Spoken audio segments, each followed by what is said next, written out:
Bem-vindos a Entre a Arte e o Algoritmo, do Medo à Descoberta. Eu chamo Paula e este é um podcast onde os criadores falam sem filtros sobre o impacto da inteligência artificial na arte. Em cada episódio ouvimos um autor que enfrenta uma presença nova e estranha. Uma máquina que sugere, que completa, que propõe, que imita, que aprende. Discutimos identidade, autoria, autenticidade e direitos de autor, num tempo em que a criação parece ter deixado de ser um ato exclusivamente humano.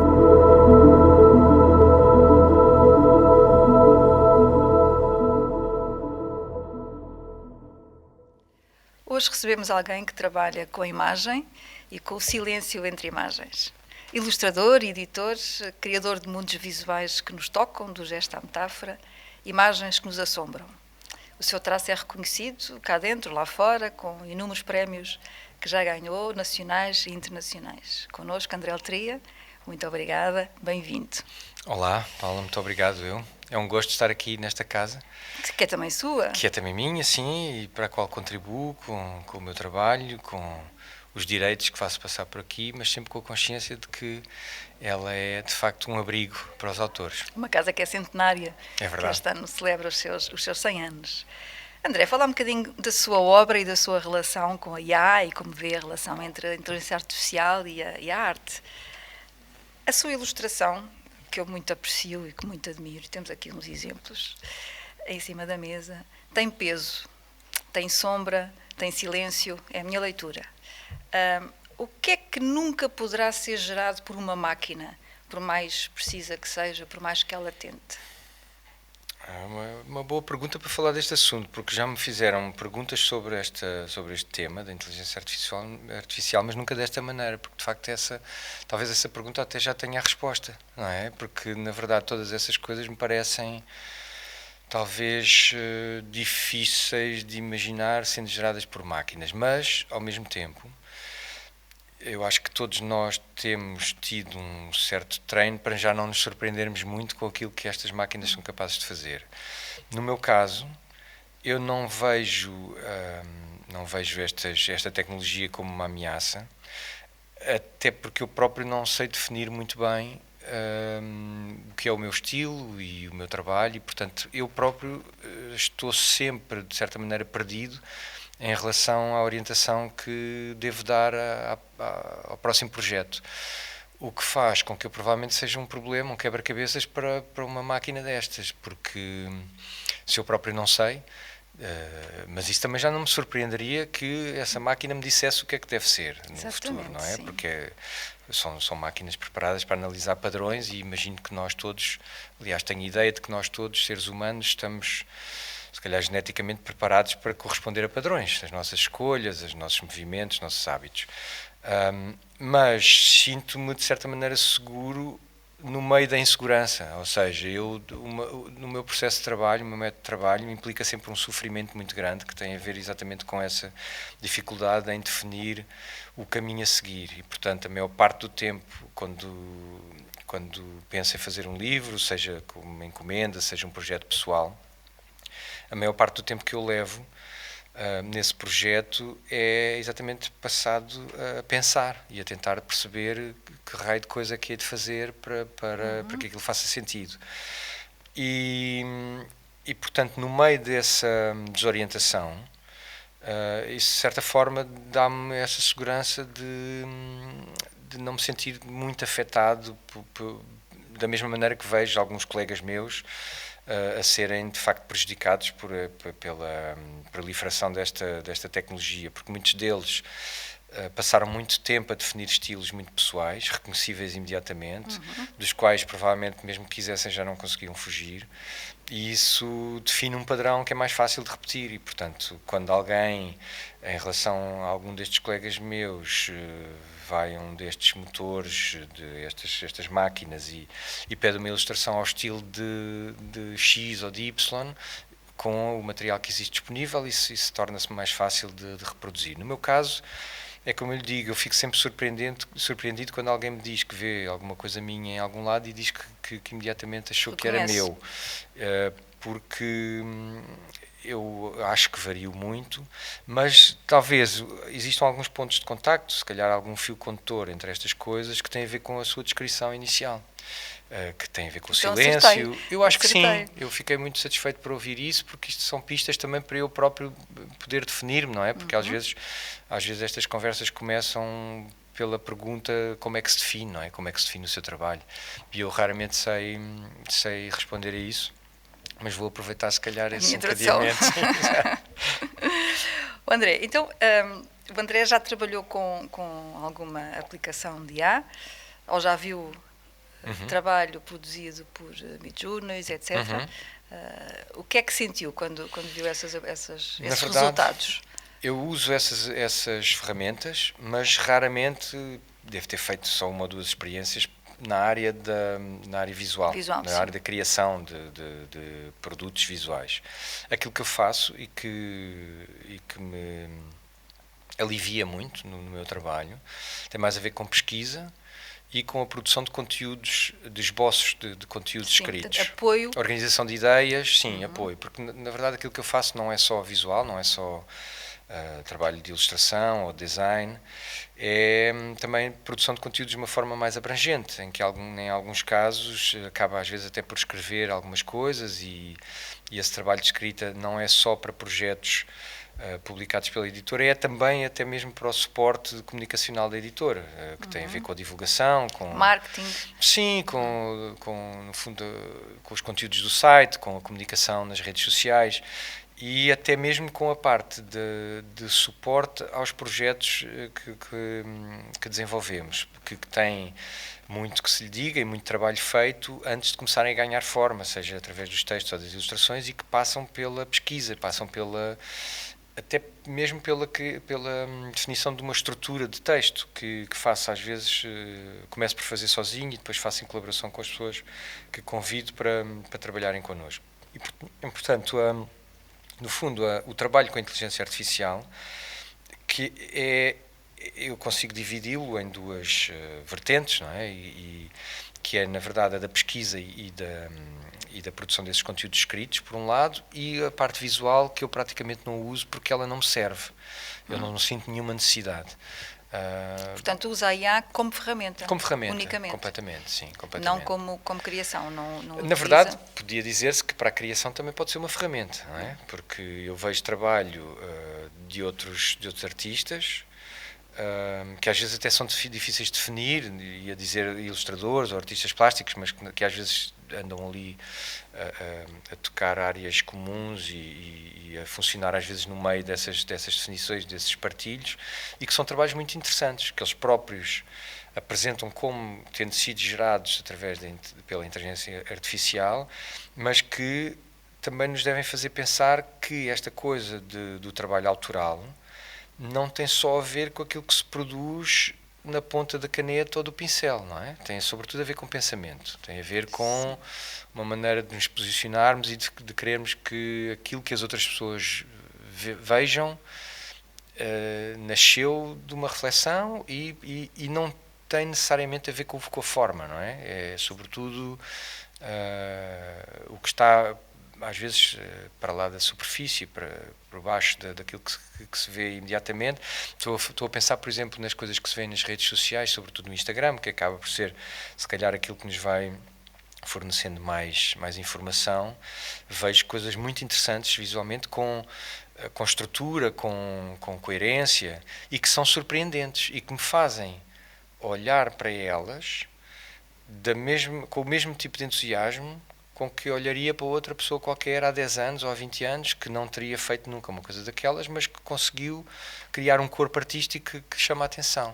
Ou seja, se o André olhar para uma obra visual, por exemplo, que tenha sido produzida por IA, sente a mesma emoção do que se olhar para uma obra produzida por um autor humano.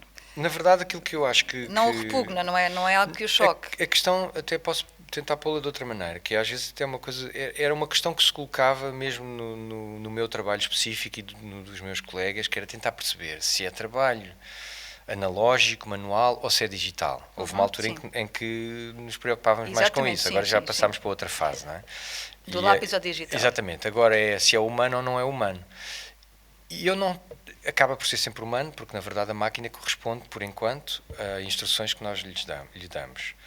Mas a forma como eu acho que podia ser a minha resposta, podia ter a minha resposta é, na verdade eu não quero saber. O que me interessa é o que aquilo faz sentir, não é? É a reação que aquilo suscita, que aquilo provoca. Porque se nós fizermos, isto é muito engraçado, essa questão no fundo da assinatura ou da explicação. Da explicação, não é tanto da autoria, é de quem fez, é como se fosse a ficha técnica, não é? Quem fez, quando é que foi feito, qual é o nome. Hoje em dia também nos preocupa qual é a etnia, qual é o género, essas coisas todas. Eu tenho alguma experiência de participação em concursos e muitas vezes em prémios, portanto como jurado. Como jurado e como premiado. Também, sim, é verdade. E às vezes colocam-se questões que são questões contemporâneas, que eu acho que fazem sentido, na maior parte dos casos, mas que podem dar-nos pistas para nós também podermos aplicar aqui ao pensamento à volta desta questão da inteligência artificial, que é o que é que nos interessa exatamente? É o produto final? É o objeto final? Ou é o caminho que aquilo seguiu até chegarmos lá? Que é no fundo a mesma coisa que perguntar qual é a etnia desta pessoa, qual é a cor desta pessoa, qual é a origem social desta pessoa, qual é o género desta pessoa. E claro, se levarmos isto adiante, estamos já a perguntar se isto foi feito por uma máquina ou não. E muitas vezes somos confrontados com este dilema, afinal o que é que interessa? É o que está por trás da obra, ou por exemplo, que opiniões políticas tem esta pessoa, que também é uma questão muito pertinente hoje em dia, não é? Claro. Será que esta pessoa é de esquerda ou de direita? Será que esta pessoa tem determinados livros na sua biblioteca? E se tem esses livros, então devemos rejeitar tudo aquilo que ela fez? Ou lermos clássicos universais da literatura de pessoas que tinham opiniões execráveis e que são muito pouco recomendáveis? Sim, isso é o respeito pela opinião alheia, independentemente dela Sim, estou a desviar-me um bocadinho, mas não é uma questão tão direta para analisar do tema que estamos a falar. Sim, mas é um exemplo de como o esmiuçar das coisas ou o desbastar daquela obra que estamos a observar às vezes pode tornar injusta no fundo a opinião que temos sobre ela, não é? Mas isso leva a uma outra questão, André, que tem sido muito discutida ultimamente, que é a obra do autor humano é usada para alimentar a máquina, para ensinar a máquina. Esses outputs que saem, e que o André considera que podem ser entendidos como arte, não vou questionar, esses outputs só existem porque a máquina aprendeu com os conteúdos do seu trabalho e dos seus colegas e de milhares e milhares e milhões de artistas e autores, que neste caso em concreto que estamos a falar da arte e da cultura. Isso parece-lhe legítimo? Isso é outra questão. E isso eu acho que é muito fácil dizer que não, mas também me levanta dúvidas em relação à capacidade que temos de controlar isso. Ou seja, como é óbvio, não é por sentirmos que é difícil de controlar que vamos automaticamente abdicar disso e desistir, mas não parece legítimo, sobretudo porque, e aí podemos dar um passo ou dois mais à frente, em relação aos detentores da propriedade dessas empresas, dessas máquinas, não é? Que são muito opacos e cuja atividade também não se compreende exatamente e não se compreende sobretudo as intenções para o futuro, não é? As intenções escondidas, a agenda escondida. Sim, exatamente. Sim. Mas essa questão já se coloca muito antes de haver estas preocupações autorais que é com os dados das pessoas, sim, não é? Claro. Ou seja, nós da mesma maneira como acho que devíamos limitar o acesso aos nossos dados, também, obviamente, também devemos limitar, eu não diria o acesso ao nosso trabalho autoral, porque na verdade isto é um pau de dois bicos, não é? Funciona para os dois lados, porque nós queremos esse acesso, que esse acesso seja dado, porque depois é no fundo a inclusão do nosso trabalho nessas redes que pode vir a dar-nos trabalho e tornar-nos mais visíveis, não é? Tornar o nosso trabalho mais visível. Portanto, isto no fundo é uma coisa que deve fazer os autores pensar, sem dúvida, mas ao mesmo tempo vai provavelmente ser doloroso para eles também, porque vai limitar-lhes aquilo de que eles muitas vezes precisam para sobreviver. Mas não é? pode não limitar, se existirem regras. Claro, regulação, claro. A regulação é fundamental e caminha-se nesse sentido. Parece-nos que é inevitável. E a questão técnica não se coloca, porque é possível tecnicamente identificar as obras que são usadas. Assim haja vontade política e de quem detém o poder tecnológico para isso, porque isso é perfeitamente possível. Aliás, uma das batalhas que nós estamos a ter neste momento em Bruxelas é precisamente esse, é que, aliás, resume-se a 3 palavras: transparência, consentimento e remuneração. Ou seja, que seja transparente qual é a obra, ou quais são as obras que são usadas, que elas não sejam usadas sem o consentimento dos respectivos autores e que os respectivos autores sejam remunerados, porque, na realidade, a remuneração que existe hoje vai para quem detém o poder tecnológico, não vai para os autores. E, de facto, sem os autores, a máquina não era alimentada. Se não fosse alimentada, não havia outputs. Mas isso é inquestionável, portanto, não tenho nenhuma dúvida em relação a isso. Ou seja, isso na verdade também corresponde ao mesmo pensamento que nós temos em relação às entidades que publicam o nosso trabalho e que não devem fazer à margem da lei e sem o nosso consentimento. Isso quer dizer, eu se calhar não toquei nesses aspectos, porque para mim é tão óbvio que isso não deve acontecer, que mas não é para muita gente que nos está a ouvir. Por isso é sempre bom, e por isso é sempre bom repetir. Portanto, eu agradeço essa sua visão, porque na verdade a Paula tem essa experiência que eu não tenho de estar aqui do outro lado a gerir os casos complicados, não é? Que é os casos em que não só já eram complicados antes, mas agora ainda se terão tornado mais complicados e que exponencialmente, não é? Porque na verdade esse crescimento também corresponde ao crescimento exponencial dessa tecnologia, para além de que agora ainda provavelmente estarão a lidar com essa dificuldade acrescida que tem a ver com o crescimento que é difícil até de conceber dessas próprias empresas, não é? Que são tão poderosas que eu não sei até que ponto é que responderão a governos qualquer dia, como se calhar já hoje não respondem. Mas isso é falha minha por não perceber, ou seja, explica-se de certa maneira porque eu não me sinto muito afetado, embora seja muito sensível e conheça, exatamente por conhecer colegas meus que já se sentem afetados e que veem o seu trabalho ser usurpado sem qualquer explicação. Eu vejo os avisos, vejo as publicações que eles fazem e, portanto, o André nunca foi afetado até agora? Não mesmo sinto, como editor? Nunca ninguém me chamou a atenção e eu também nunca reparei nisso. Não tenho essa experiência. Eu também, quer dizer, eu acho que as minhas ilustrações sofrem de um mal que é ao mesmo tempo uma garantia de alguma proteção. Elas não são assim tão apetecíveis para as massas, imagino isso eu. Isso é uma humildade. Eu tenho a consciência de que no fundo estes livros, não é, são livros para um nicho editorial e de público, de leitores, e não é por acaso, quer dizer, que eu não faço tanto trabalho como outros colegas meus fazem para a área da publicidade, por exemplo. Em parte é porque também não tenho... Se calhar também não se disponibiliza para isso, não? Talvez, sim, porque sim, acho que era isso que eu ia dizer, ou seja, em parte porque também não tenho tanta paciência para isso, porque isso implica uma adaptação e uma formatação, não é?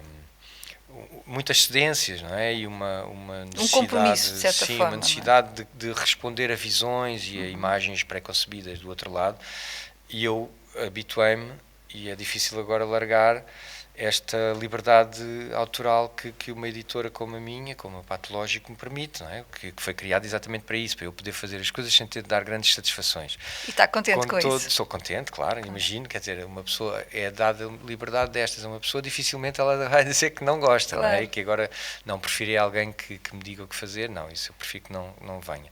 Embora tenha consciência de que às vezes tenha de fazer isso e estou preparado para essas cedências e para esse diálogo, se os projetos forem interessantes, como é óbvio, não é? Mas eu estava a dizer que não há uma grande participação minha nesse universo da publicidade, em parte porque aquilo que eu tenho para mostrar também não é uma coisa que pareça assim comercial ou acessível imediatamente como outro trabalho de outras pessoas. E, portanto, eu não sofro, não sinto, pelo menos, essa ameaça imediata. Até ver, e não ponho isso de lado, e basta-me a mim o conhecimento desses outros casos. portanto, para perceber que isto de facto é uma questão com a qual temos de lidar e temos de compreender o melhor possível para podermos saber reagir e proteger-nos. E agora, não tenho dúvidas, para que isso fique claro, de que de facto essa postura que a Sociedade Portuguesa de Autores tem é a única possível. Não é? Neste momento é aquela que é necessária. Claro. O André tem conhecimento de um caso recente nos Estados Unidos chamado caso Anthropic? Não. Muito genericamente, de uma forma muito resumida. O ano passado, em junho de 2024, um conjunto de autores, escritores, colocaram um processo contra uma empresa de inteligência artificial que usava as suas obras. Isto muito resumidamente.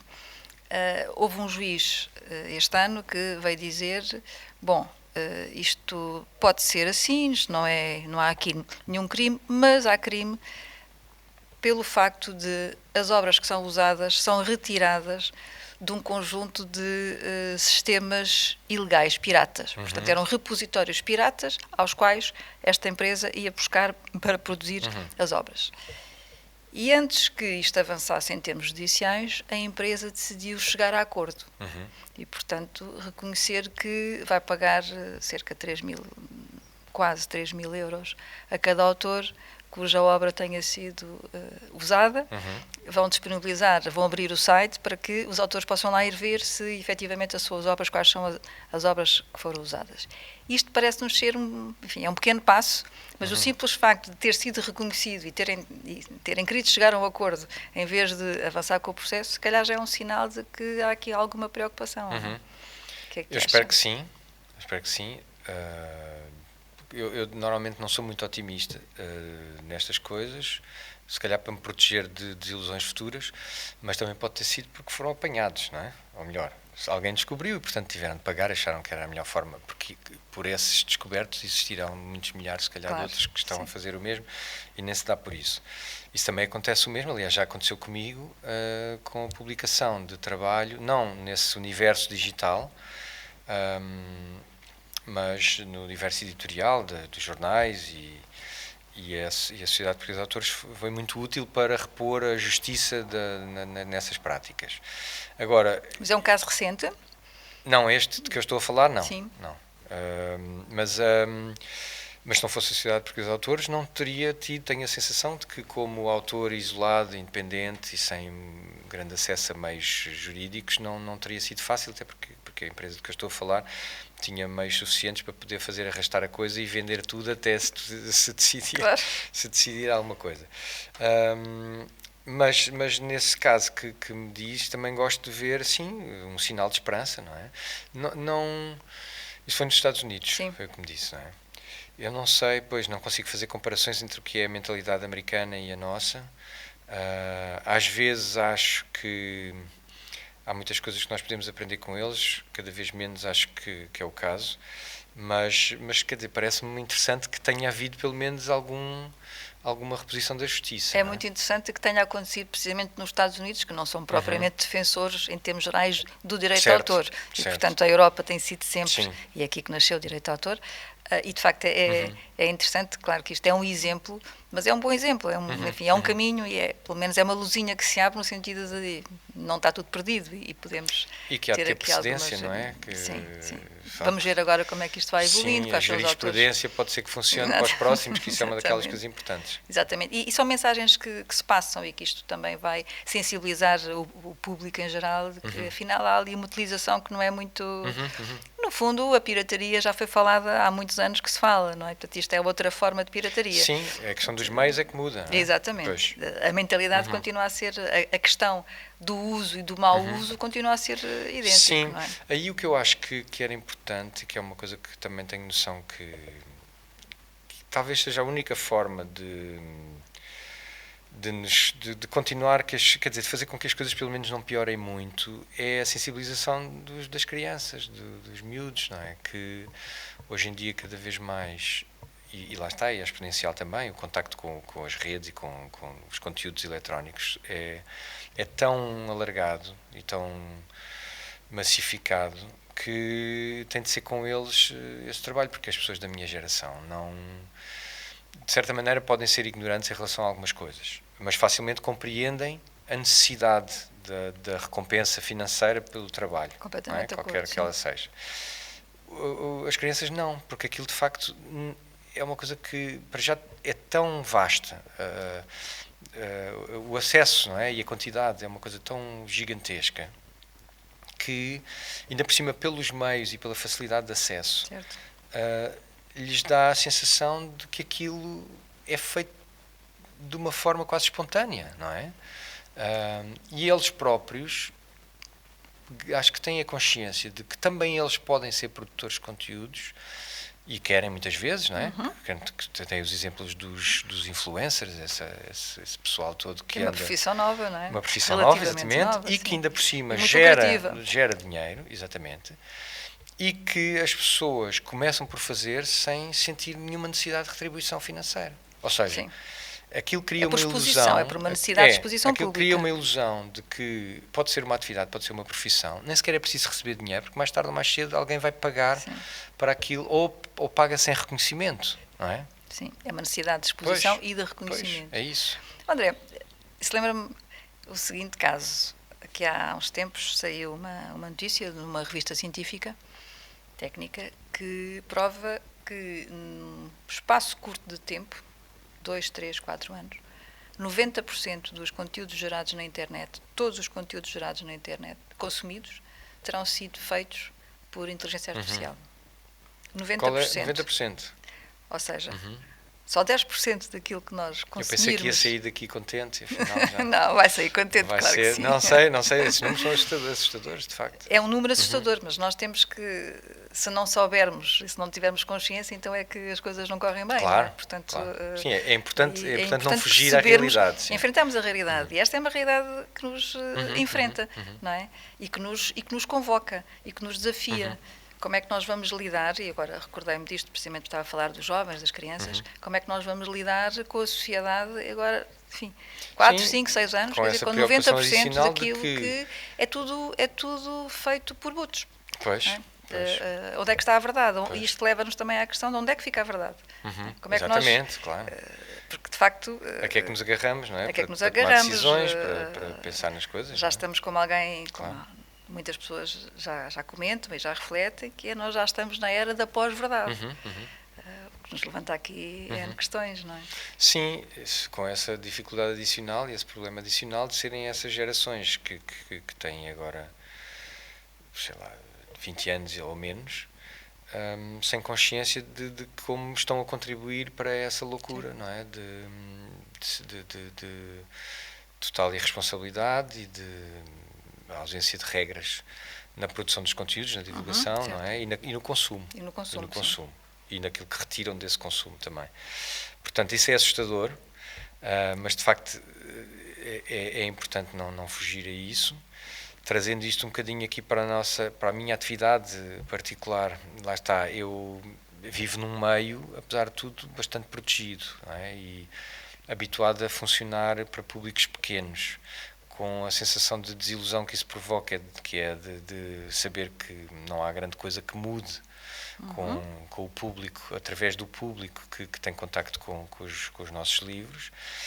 Eu ouvi há uns tempos falar de uma regra que diz que para que haja mudanças sociais é preciso que 6% das pessoas de uma determinada população sejam afetadas, ou sejam, ganhem consciência de qualquer coisa e ajam em função dessa necessidade de mudança. Os livros que eu vendo, não sei quais são as casas decimais que é preciso reduzir. Mas às vezes basta afetar uma pessoa, talvez, desde que seja a pessoa certa, sim, não é? É possível. Eu mantenho essa esperança sempre. Mas ao mesmo tempo também não vejo, sem querer tornar esta conversa numa coisa demasiado pessimista, nós estamos aqui a falar numa mesa, numa casa, em que as pessoas são conscientes em relação a isto, mas depois olhamos para o panorama político, social, e parece que existe um alinhamento total, que já é o resultado de uma educação muito fragilizada ao longo das últimas décadas, que ainda por cima se tornou ainda mais pobre, ainda mais frágil, com este acesso às redes sociais e à tecnologia de uma forma muito facilitada e sem qualquer capacidade de mediação e de reflexão sobre aquilo que se vê, E, portanto, o cenário não me parece assim uma coisa muito que produza um futuro ou que permita pensar um futuro muito risonho.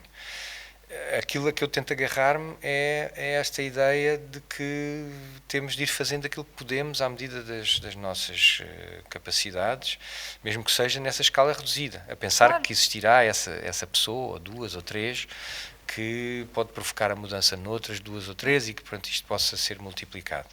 Agora, também, isso põe-me... dá-me sempre esta sensação quase de obrigação de não desistir das escolas, não desistir das bibliotecas e de tentar sempre com as pessoas com quem trabalho, quando digo pessoas, são instituições, porque na verdade o trabalho que eu faço como editor é da publicação de livros com a chancela própria, da Patológico, mas sempre com uma necessidade que é não só de subsistência, porque é financeira, mas também com interesse próprio de trabalhar com outras instituições que tenham projetos culturais interessantes e de propor a essas instituições que esses projetos também se tornem projetos educativos. Pedagógicos? Sim, pedagógicos é sempre uma palavra complicada, eu diria educativos, porque gosto mais da ideia de não de ensinar coisas ou não de dar respostas, mas de pelo menos ensinar a fazer perguntas e de perceber que aqueles projetos e estes livros, porque são basicamente livros, na maior parte dos casos que nós fazemos em parceria, em colaboração com outras instituições, estes livros sejam o ponto de partida para a reflexão e que abram os horizontes e que permitam perceber que o mundo tem muitas formas diferentes de poder ser olhado e que nós temos em nós e devemos mantê-la, manter a capacidade de nos espantarmos, mesmo que seja com as coisas mais pequenas. Até que ponto é que a imperfeição não faz parte da arte? Ou, Claro dito de outra sim. maneira, que a arte, como é que há arte sem imperfeição? Claro. Porque a máquina é perfeita, o Mas ao conteúdo, mesmo o tempo resultado é perfeito. isso leva-nos ao princípio da conversa, porque eu não cheguei a formular isso, mas eu acho que era isso também que eu queria dizer em relação às minhas coisas como pouco apetecíveis. Mas era aí que eu queria que o André chegasse. É porque, de facto, a imperfeição diria que talvez seja uma coisa da qual a máquina foge, não é?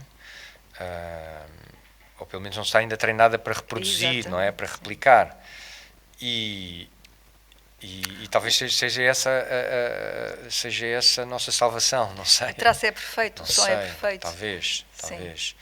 Sim, quando se pede para fazer alguma coisa não muito perfeita, aquilo não tem... O algoritmo não está programado para isso. Sim, não é a perfeição que resulta de muitos anos de experiência que os artistas têm em errar. Ou seja, nós trabalhamos durante muitos anos a falhar sucessivamente para ver se encontramos uma maneira em que alguma coisa nasça de novo a partir desses falhanços.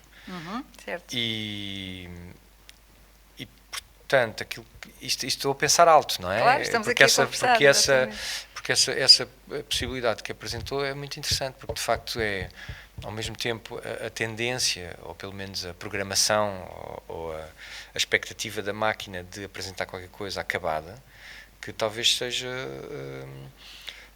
o que explica o facto de eu não me sentir ameaçado, ou pelo menos de ainda perceber que, pelo menos quando olho com o treino que tenho de observação das coisas e de contacto com várias linguagens visuais, de perceber que há coisas que não me interessam porque eu percebo que são artificiais. Certo.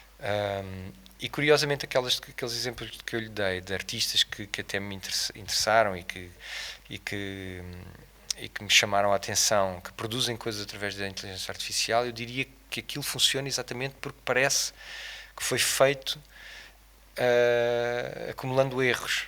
É interessante isso, porque eu estou a lembrar-me de alguns casos e de facto são coisas que têm essas camadas, não é? Que não são limpinhas, que não são reluzentes e que não são bem acabadas, não é? E acho que é por isso que elas são interessantes. Mas é porque os artistas que usaram a máquina souberam, no fundo, fazer a mesma coisa que fariam analogicamente. Certo. Ou sem recorrer, não é? Àquela ferramenta de finalização. Mas aí há uma intervenção humana muito direta e muito forte. Sim. Não Pois, é, nós não estamos é a falar de máquina, coisas diferentes. Estamos a falar de coisas diferentes. Sim, sim. É para explicar quem nos está a ouvir.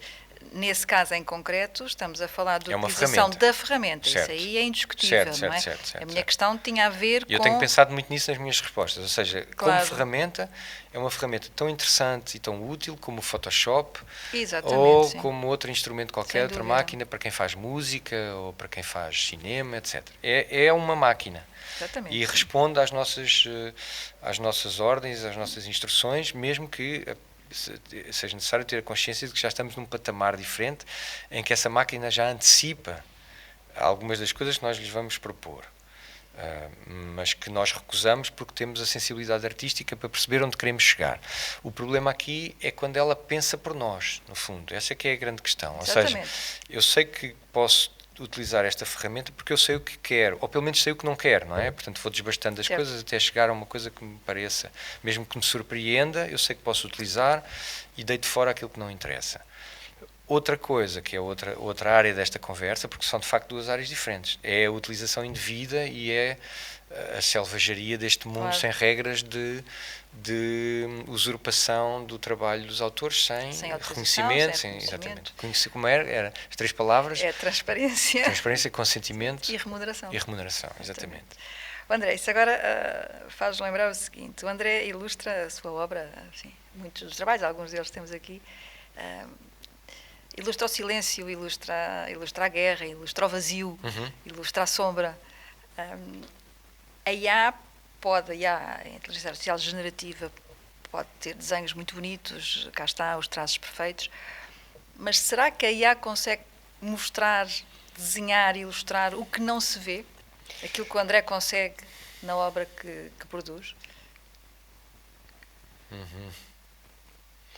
Não estou a fazer um silêncio dramático, é mesmo para Não, está a tentar, refletir, claro. para tentar perceber, sim, ao contrário da máquina, que provavelmente já teria dado 20 respostas. É rápida, exatamente. Mas há, de facto, essa é uma boa forma de pôr a pergunta, porque eu sei que, pela minha experiência de utilização destas máquinas, e pelo que eu ouço falar delas, elas também são vítimas da sua própria necessidade de apresentar resultados, não é?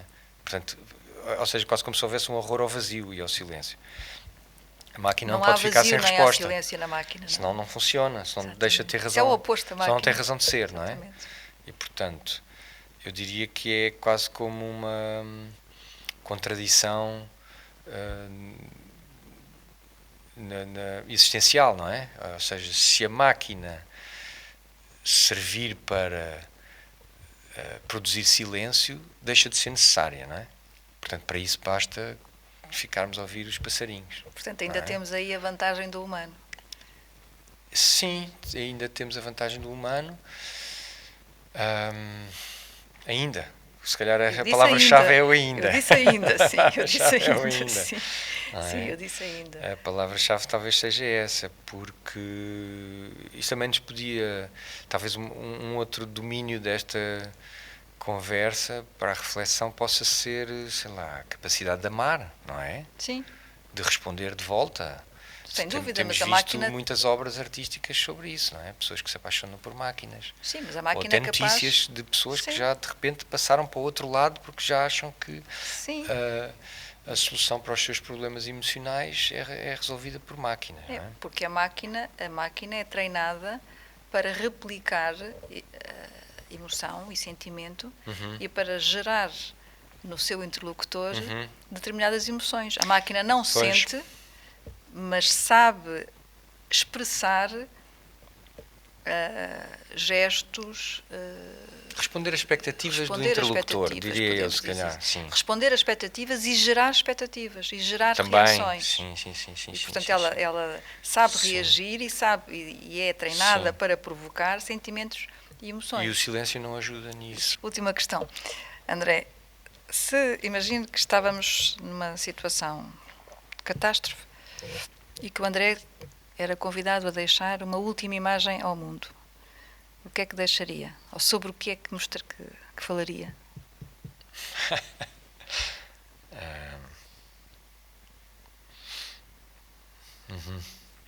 Uma imagem, portanto, em relação à qual eu já não teria de me preocupar com o pagamento que me fariam, não é? Exatamente. Também já não se preocupa muito, não é? Não, preocupa, porque não é assim tanto, tem, portanto convém que convém, quer dizer, eu estou a dizer isto, mas não tenho razão de queixa porque tenho conseguido sobreviver bastante bem.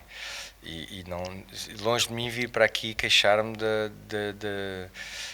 minha atividade e da capacidade que eu tenho de continuá-la, não é? Claro. Com o apoio da Sociedade Portuguesa de Autores e com as pessoas com quem tenho trabalhado. Agora, deixar coisas para um mundo que vai deixar de existir também é uma contradição, não é? Nos termos, se vai deixar de existir. Eu não disse que ia deixar de existir.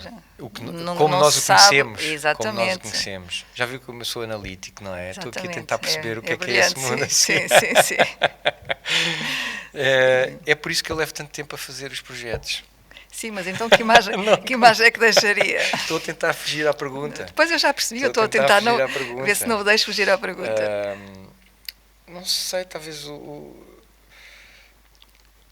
talvez qualquer coisa que pusesse as pessoas a pensar que qualquer mundo que viesse a seguir tivesse necessidade de uma nova Sociedade Portuguesa de Autores, imagina. Ou continuasse a ter a necessidade de uma Sociedade Portuguesa de Autores. Exatamente. Está bem, uma boa resposta. Pronto, para acabar. para me safar aqui em inglês. Exatamente. André, muito obrigada por esta conversa. Obrigado. De facto, um traço muito humano, muito generoso, muito interessante mesmo. Foi, obrigado, de facto, um privilégio. Num tempo em que os algoritmos tentam desenhar o mundo, é bom lembrar que a arte ainda vem da mão e do medo de errar. Fica claro com esta conversa que o traço não é só forma, é tempo, é história, é corpo. Obrigada por estar connosco em mais um episódio do podcast da SPA, Entre a Arte e o Algoritmo. Siga-nos nas redes sociais.